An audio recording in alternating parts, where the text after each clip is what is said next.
Bienvenidos a La Hora del Museo, el podcast del Museo Histórico Nacional.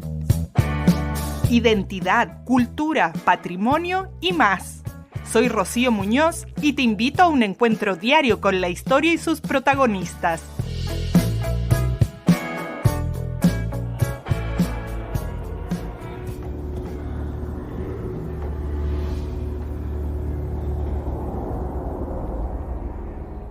En 1894, el juez recibió un primer informe acerca de 3 niños descuidados y maltratados que vivían en un barrio pobre de Santiago. Por ello se envió a un funcionario a la calle Maipú 66, pero según se señalan en escrito, la mujer que le abrió la puerta se mostró poco colaboradora. Al principio se negó a presentarlos y luego mostró a 3 con aspecto saludable. Finalmente expuso una niña cuyo físico enfermizo hacía sospechar algo de verdad.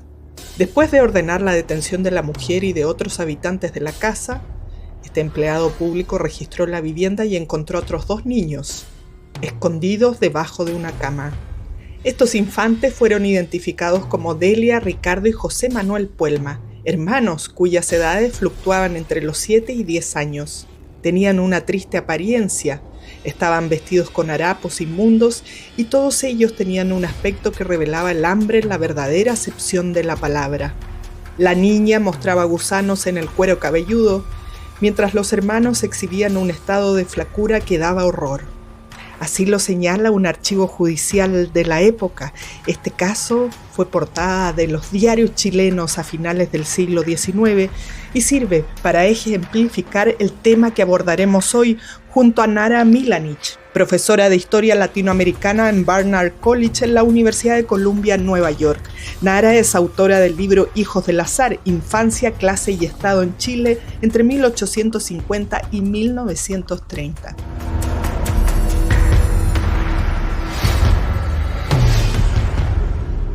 Hola Nara, qué gusto tenerte aquí, bienvenida a este espacio del Museo Histórico Nacional y bueno, me alegra mucho porque has sido una mujer muy ocupada estos días de tu paso por Chile, así que finalmente pudimos concretarlo y poder conversar de este tema tan triste, voy a decir. A mí me ha entristecido mucho leer este libro, uno de los libros tuyos que tengo en mis manos, que es Hijo del Azar. Pero no quiero adelantar nada, así que bienvenida. Muchísimas gracias, Rocío. Es un gran placer hablar contigo. Bueno, Nara, aquí la curiosidad primera que creo que todos tenemos es cómo llegas a investigar temas que se relacionan, bueno, con los niños primero, con la infancia, y luego aquí en Chile. ¿Por qué Chile? ¿Por qué América Latina? Buena pregunta. Yo vine a Chile por primera vez en 1992. Con obviamente una época histórica muy distinta. Claro. Y vine con intereses en la historia contemporánea, en el tema de la transición de la dictadura, ¿no? Vine de estudiante de intercambio. De hecho, viví con una familia en Viña del Mar y estudié en la Católica de Valparaíso. Y fue justo cuando abrieron un montón de programas de intercambio. Y fue un momento súper, obviamente, muy, muy distinto de los tiempos presentes. Entonces vine con otros intereses, pero de a poco me fui hacia atrás, digamos. Y bueno, volví después de graduarme con una Fulbright, gracias al programa Fulbright, que ahora lamentablemente ha sido cancelado hace poco. Y vine por un año y estudié en la USACH de Santiago y me metí en una clase de historia de la familia y tuve la oportunidad de meterme en los archivos judiciales. Entonces, la respuesta más breve a tu pregunta es cómo entraste, cómo te interesaste por la historia de la familia fue a través de los archivos judiciales. En el Archivo Nacional Tiempo, ahí leyendo historias, y los archivos judiciales son historias, son narrativas. Y ahí encontré familias, encontré también niños y niñas, que en ese entonces no se escribía mucho la historia de la infancia. Y me gusta decir que no fui a los archivos en búsqueda de los niños y niñas, sino que más bien me encontraron a mí. Estaban ahí esperando que alguien les hiciera caso. Bueno, es una historia muy difícil porque los niños todavía, hoy día un poco más, no tienen voz ni voto, como se suele decir, y bueno, mucho se ha hablado de la historia de las mujeres, que tampoco se ha contado mucho de su participación o de su visión dentro de la historia, pero ni qué decir de los niños, porque bueno, cuando yo era niña, y creo que por ahí se sigue haciendo, mesa aparte los niños para que no se metan en las conversaciones de los adultos. En fin, todo diferente, un cierto menosprecio hacia los niños, que eso hoy día ha cambiado a veces, bueno, al otro extremo. Mi hijo sí. Pero no sé qué tanto van a figurar en la historia cuando ya sea más adelante, ¿no? Y esto sea parte del pasado. Bueno, ya desde la portada del libro es muy impactante y aquí una vez más, muchas veces me suele pasar cuando conversamos temas de diferentes épocas de nuestra historia que digo, por suerte nací ahora y no antes. Hay tanto que quiero preguntarte, pero quiero comenzar por preguntarte, vamos a partir así, por este crimen de la calle Maipú, porque creo que a partir de eso se va abriendo la conversación. ¿Qué ocurrió ahí? ¿Qué fue este crimen de la calle Maipú? El crimen de la calle Maipú. Mira, a fines del siglo XIX surgió este tema, un cause célèbre, ¿no? Un caso famoso en Santiago cuando se encontraron tres hermanos en una casa en la calle Maipú que al parecer estaban viviendo con parientes, no se entendía nunca de quién eran exactamente estos niños. Parece que los vecinos notificaron, digamos, a la autoridad de estos tres niños que veían comiendo del basurero, etcétera, o sea, muy mal estado físico. Tres hermanos, no se sabe de qué edades, 8, 9, 10 años. Y llegó la policía a esta casa para allanar la casa y encontraron estos tres niños malnutridos, sucios, pobres, llevaron preso a varias personas de la casa. Y esos niños el juez se apiadó de estos tres niños, incluso los vistió con su propio dinero, con sus propios recursos. El caso salió en los diarios de Santiago, se reportaba todos los días, ¿no? El caso de estos tres niños. Y luego, de repente, una señora con recursos aparece en la corte un día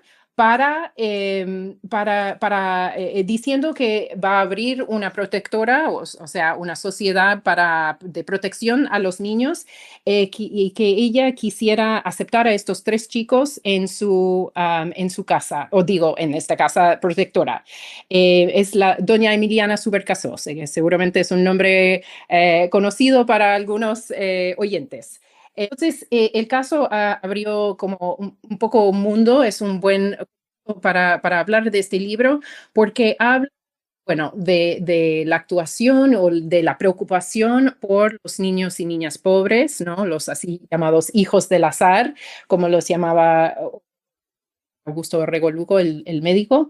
Pero también habla de la actuación del Estado y de los particulares, en este caso Emiliana Subercaseaux, y cómo se manejan, ¿no? Niños y niñas que viven en condiciones pobres, pero también a veces con familias ajenas, al parecer, o parientes.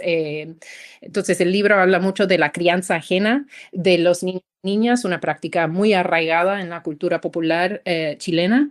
Y bueno, a partir de ahí, de esa historia, empieza el libro.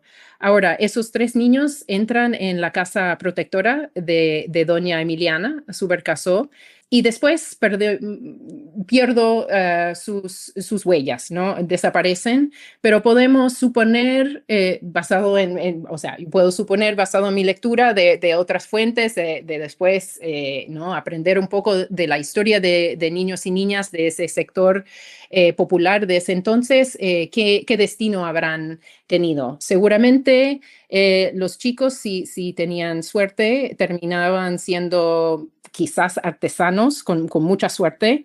La niña, la hermana, seguramente terminó siendo criada, o sea, sirviente en una casa particular y entraban a ser miembros, digamos, de esta masa de personas dependientes, pobres, subordinadas en la sociedad santiaguina de ese entonces. Entonces, el libro es justamente sobre eso, sobre cómo las prácticas de crianza y cómo las prácticas en torno a la infancia y las creencias y incluso el derecho de la filiación eh, crea una clase de personas dependientes, subordinadas, estigmatizadas o sea, en la sociedad chilena. Entonces, es un libro sobre filiación y infancia, pero también un libro sobre la desigualdad social. Terrible desigualdad, eso es lo que yo decía que me entristeció bastante, además que tiene muchas fotografías, muchas de ellas, aprovecho aquí el comercial del archivo del Museo Histórico Nacional de Fotografía Patrimonial, ustedes mismos pueden buscarlo ahora mismo, si entran a la web fotografiapatrimonial.cl, ahí hay miles de fotografías que cuentan nuestra historia. Antes de entrar al tema de la afiliación, que es clave, quería pedirte que nos hicieras así como un contexto, un paisaje para imaginarnos el Chile de esa época, de lo que pasaba con esos niños. ¿Qué ocurría? Porque también había una alta mortalidad infantil, estaba este tema de los hijos ilegítimos. En la época que tú investigas, que son 80 años, también empieza todo lo que es la migración campo-ciudad. Está cambiando todo el mundo en ese momento, también la percepción que se tenían de los niños. Entonces, ¿cómo era este Chile en el que ocurren estas historias que tú cuentas en el libro? Sí, bueno, creo que lo dijiste muy bien. Hay una mortalidad infantil muy alta en esta época, sobre todo entre los niños de 0 a 1 años y niños de familias pobres. Hay una tasa de ilegitimidad muy alta también, que llega como a tasas de como 30 o más por ciento de los niños y niñas nacientes. Eso es importante porque creo que tenemos una imagen errada de cómo es la familia tradicional, ¿no? Se supone que la familia tradicional, entre comillas, no se ven las comillas, pero ahí están. La familia tradicional tiene mamá, papá y niños y niñas que viven juntos y es una familia patriarcal, etcétera, etcétera. No fue así, no fue así en Chile ni en muchas partes de América Latina, pero creo que Chile es un muy buen ejemplo. En esta sociedad, las personas pobres no alcanzan quizás la familia patriarcal es una meta, pero es una meta que a la cual mucha gente no llega. O sea, hay muchas familias de casas con mujeres jefas de hogar junto con sus hijos e hijas. Hay muchísimos niños nacidos extramatrimoniales, ilegítimos, como se decía en la época, y hay mucha circulación de niños, o sea, niños y niñas que se crían con comadres, con vecinas, con parientes, etcétera, justamente como los niños Puelma del crimen de Maipú. Entonces, no, esta imagen que tenemos de la familia patriarcal, nuclear, liderada por un hombre que trabaja y una mujer que se queda en casa, es una invención, digamos. Diría incluso quizás una invención política, ¿no? Porque se habla de la familia tradicional como algo que queremos recuperar del pasado, porque en el pasado las cosas funcionaban mejor que ahora. Pero en realidad esa familia tradicional en Chile es una creación de mediados del siglo XX. O sea, a mediados del siglo XX, ya a partir de los años 30, 40, suben las tasas de nupcialidad, o sea, de matrimonio, bajan las tasas de mortalidad infantil, bajan las tasas de ilegitimidad, ¿no? de nacimiento extramatrimonial. Pero es algo que pasa a mediados del siglo. Entonces, no es una familia tradicional, la familia nuclear patriarcal, sino una familia, digamos, quizás moderna de mediados del siglo XX. Así que, pero en la época en que estoy haciendo esta investigación, que sería la segunda mitad del siglo XIX y principios del siglo XX, estamos hablando de una familia muy distinta. Bueno, y además, aparte de distinta, como tú decías, estas imágenes que nos hemos construido de familias así perfectas o familias de revista, como se decía antes, familia de redes sociales hoy día, y bastante equivocado, ¿no? Con este cerca de 30-40% de hijos ilegítimos. Y aquí entremos en esta pregunta, para que los hijos fueran llamados legítimos, ¿los padres tenían que estar casados o bastaba con que el padre reconociera como hijos a los niños? ¿Cómo funcionaba eso? Solo los niños o niñas nacidos de matrimonio, ¿no? Legal, reconocido, formal, eran niños legítimos, ¿no? En cambio, para los niños y niñas que nacieron fuera del matrimonio, o sea, los hijos naturales, había que ser reconocido por el padre para hacerse hijo natural.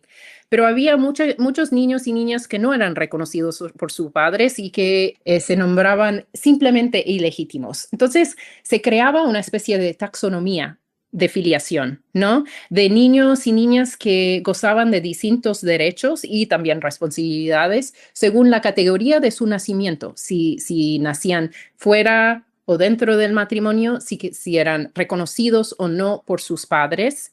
Y uno de los argumentos del libro es que el Código Civil chileno de 1857, el famosísimo Código de Bello, crea una taxonomía que inscribe estas discriminaciones contra los menores según las condiciones de su nacimiento. O sea, justamente en una época en que se eliminan la discriminación por raza, por lo menos oficialmente, obviamente en la práctica es otro tema, pero se eliminan las distinciones burocráticas, étnicas, se elimina la distinción entre plebeyo y patricio, se prohíbe la esclavitud, se prohíbe toda una serie de discriminaciones sociales, raciales, étnicas, de clase, antiguas del antiguo régimen, justamente en esta época en que nace la República, en que todos según quedan iguales ante el derecho, ¿no? Justo en este momento histórico se crean nuevas desigualdades entre los niños y niñas, según su estado de filiación. Y eso me pareció súper interesante. Y el libro es justamente sobre eso, sobre la creación de estas nuevas desigualdades en torno a la filiación y la gran paradoja, digamos, que nace este nuevo sistema, esta nueva taxonomía que discrimina justamente en este momento en que supuestamente todos iguales. Queda ahí un niño, una niña marcados de por vida, porque decía ahí hijo ilegítimo, hijo natural, no me acuerdo, pero cuando yo era niña, adolescente, eso recién cambió, recién hace poquito. Eso, exactamente, con la ley de filiación de 1998. O sea, 1998 se borra el sistema que se estableció a mediados del siglo XIX que justamente discrimina entre estas distintas categorías de niños y niñas y se elimina esta anotación en los certificados de nacimiento de ser legítimo, ilegítimo, etcétera. Es una historia interesante porque dura tanto. Esto no es tan solo una realidad latinoamericana, sino que chilena. Estas distinciones, discriminaciones se empiezan a eliminar a partir de los 30, 40, 50 en otros países. No solo en como los países que pensamos que son modernos, como la Argentina, por ejemplo, sino también, por ejemplo, en Bolivia, en Guatemala.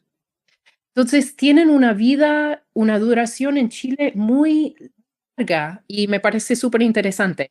Así que para mí hay una historia que no se había contado de la historia de la filiación, ¿no? Y de cómo se discrimina, cómo se crea una sociedad de clase a partir del derecho de familia. Algo que inesperado, ¿no? Bueno, aquí nosotros tenemos Bernardo Higgins, hijo ilegítimo, y toda una historia que ha escrito Gabriel Salazar respecto al guacho en Chile como una figura fundamental de nuestra historia. Exactamente. Salazar y también Sonia Montesinos sí han contado esta y han identificado esta figura del guacho, ¿no? Y lo que trato de hacer en este libro, creo, es como usando la investigación fundamental de estos dos historiadores, es como construir la historia burocrática estatal de derecho, ¿no? De estos, digamos, guachos, ¿no? La incidencia de la ley, ¿no? Y las prácticas burocráticas y las instituciones como la Casa de Huérfanos en la creación de esta historia del, digamos, guacho chileno. Bueno, y ahí justamente, ¿qué hizo? ¿Qué hacía el Estado? Independiente de esta ley que supuestamente debía haber hecho las cosas más igualitarias, lo que hizo fue marcar más la desigualdad.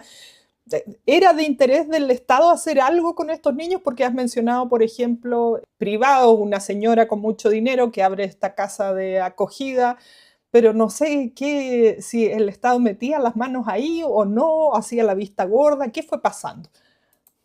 Sí, yo creo que, o sea, en cierto sentido es un estado muy liberal porque privatiza el cuidado de los niños. Hay instituciones como casas de acogida, de particulares, también casas, instituciones grandes públicas como lo era la Casa de Huérfanos. Pero la Casa de Huérfanos es un súper buen ejemplo de esta privatización del cuidado, porque por un lado es una casa pública, ¿no? Enorme, a propósito, con miles y miles y miles y decenas de miles de niños. De hecho, pasó por la Casa de Huérfanos de Santiago algo como 51,000 niños en la segunda mitad del siglo, o sea, no recuerdo exactamente las fechas, pero principios del siglo XX, 51,000 niños. Esta es una casa pública, obviamente gestionada por monjas. Eh, pero, ¿qué pasa con estos niños? ¿Cómo los cuidaban? Bueno, mayormente se los mandaba afuera a criar con nodrizas cuando eran muy chiquitas, porque no existía, digamos, formas de alimentación artificial confiables en esa época, o una mujer los alimentaba o nada.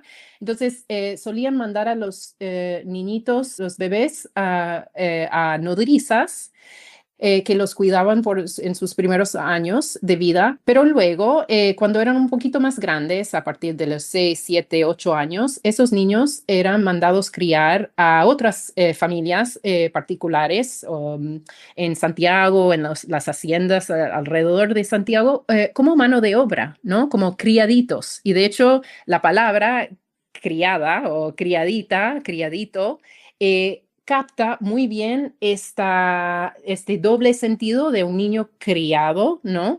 Que crece en una casa, pero también su estado de servidumbre. Entonces, al final, el cuidado es en parte, cae en manos del Estado y de la sociedad, digamos, pero por otro lado, en realidad es privatizado, primero con las nodrizas y después con estas familias de acogida o de empleador, de patrón, en realidad, que recibe estos niños como, de nuevo, aprendices, criaditos, etcétera. Entonces, me pareció súper interesante como esta tensión, digamos, entre la responsabilidad pública por la infancia desválida y estas prácticas que en realidad requerían la privatización de ese cuidado de esos niños. Me sigue dando mucha tristeza todo esto, porque esos niños que entraban como criaditos, claro, en el fondo hay ahí como una relación de pagar el favor de que lo tengan en la casa a través del trabajo y bueno, ¿qué culpa tenían ellos? ¿Qué hay de temas de enfermedad? Si morían tantos niños tan chiquitos, condiciones insalubres, me imagino, pero enfermedades, malas condiciones. ¿Qué pasaba con la educación? No sé si por esta época comienza este incentivo a que puedan ir a la escuela, o eso ya era como un paso demasiado grande para entonces. ¿Qué pasa con todo este entorno para normalizar, si se quiere, la vida de estos niños? Claro, es una muy buena pregunta. Yo creo que en realidad esta idea de los derechos de los niños, que los niños y niñas tienen desde nacimiento algún derecho a ser cuidado, a una educación, a ir a la escuela, a recibir ciertos cuidados por parte de sus cuidadores. Son ideas bastante modernas que surgen solo después de 1900. Y creo que, o sea, en el siglo XIX no había ninguna expectativa de que los niños iban a la escuela de por sí. Lo que sí se podía, en el mejor de los casos, esperar es que recibieran algún tipo de oficio, ¿no? Para que pudieran, sobre todo los niños varones, ejercer algún oficio.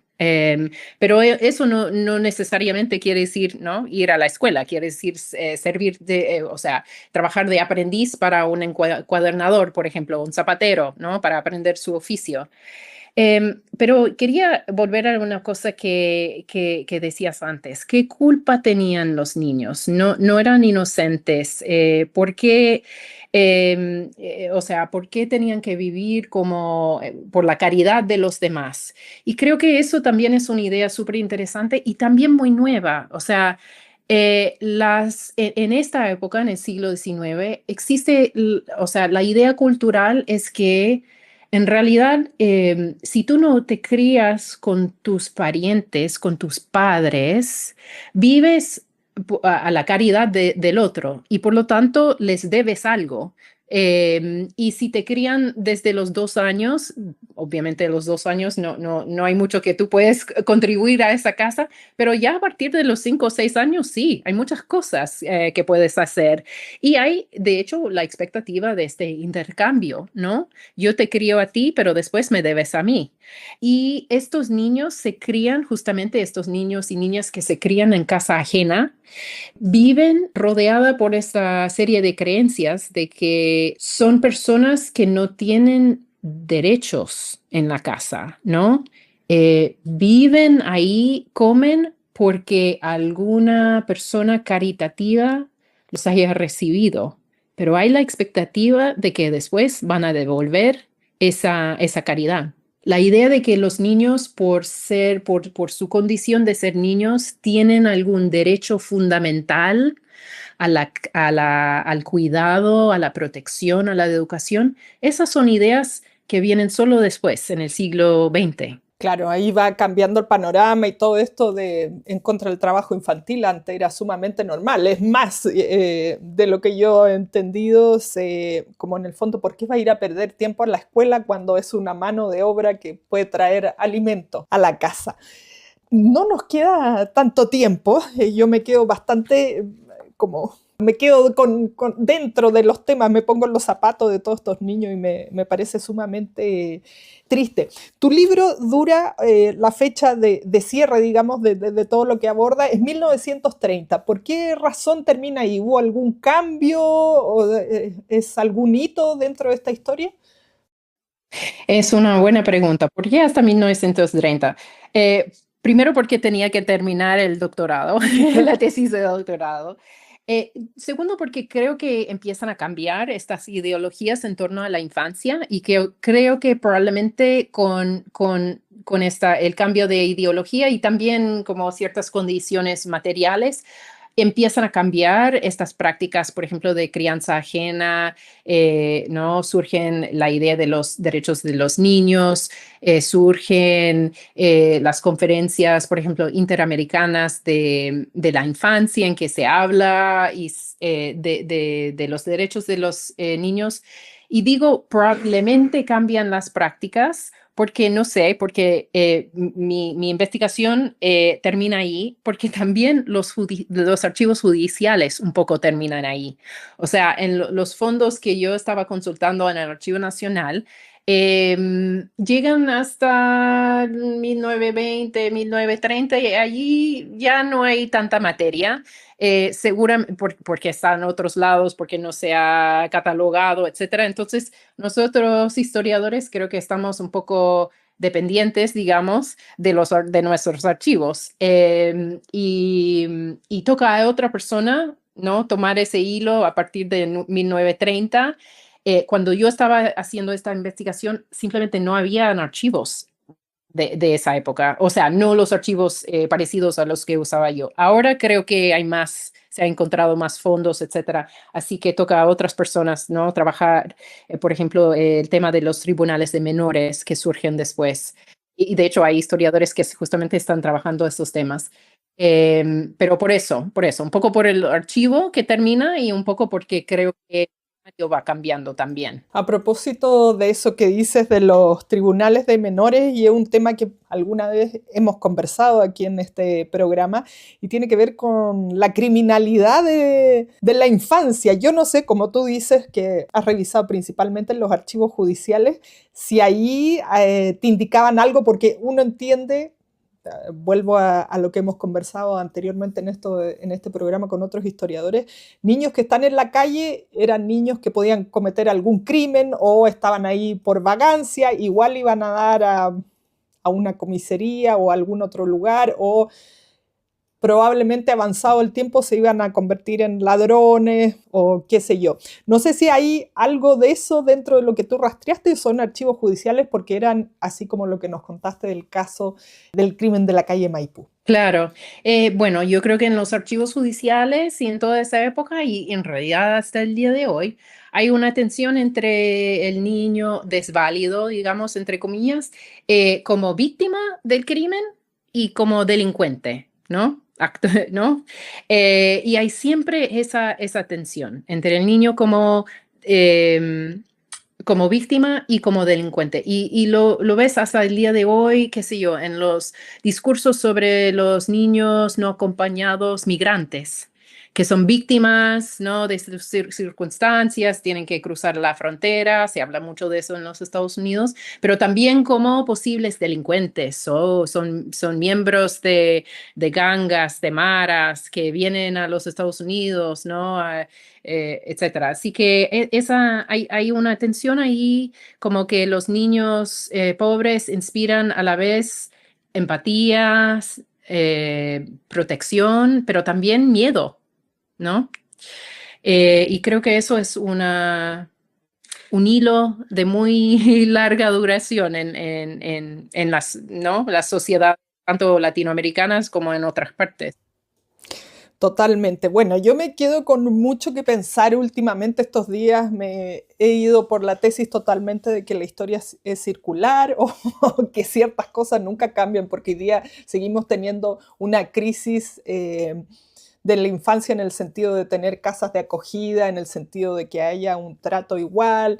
Hay muchas cosas que aquí en nuestro país no han cambiado, o algunas de plano incluso han empeorado. Así que sigue siendo un tremendo tema para nosotros como nación.